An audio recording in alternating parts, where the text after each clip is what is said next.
Dorothy was an Irish dancer who lived in Schenectady with her family and her dog Toto. She had just a small practice room, but it had a wooden floor and a mirror against the wall, which was just enough for her to practice her trebles and clicks.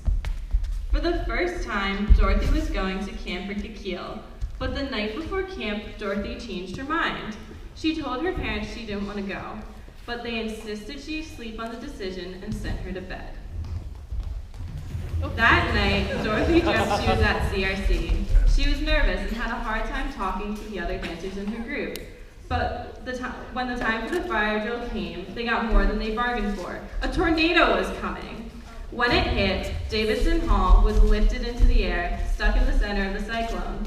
Dorothy huddled in her bed, wishing Toto was there. But suddenly, the building landed with a thump.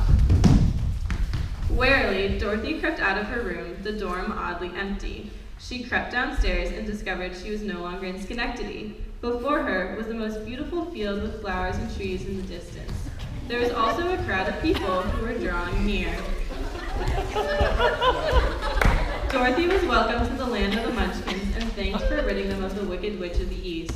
Believing there was a mistake, Dorothy asked that she be sent home. She was sent along the yellow brick road leading out of the land of the Munchkins in search of the Great Wizard of Oz. The trip to the Emerald City where the wizard lived was frightening for Dorothy, but each time Dorothy was feeling worried, someone appeared who was able to help her. And the Scarecrow, the Tin Man, and the Lion quickly became some of her closest friends on the journey. The Emerald City was in sight when suddenly flying monkeys appeared.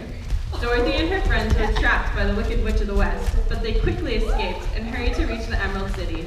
They arrived and met the Great Wizard of Oz. He told Dorothy to click her heels 3 times, saying, "There's no place like home." Dorothy woke back up in her bed. Even though she was nervous, she went to camp that morning and met her fellow campers, of which many seemed very familiar from her dream the night before. As it turned out, Dorothy had no reason to be nervous about coming to camp, as she made some of the best of friends that week.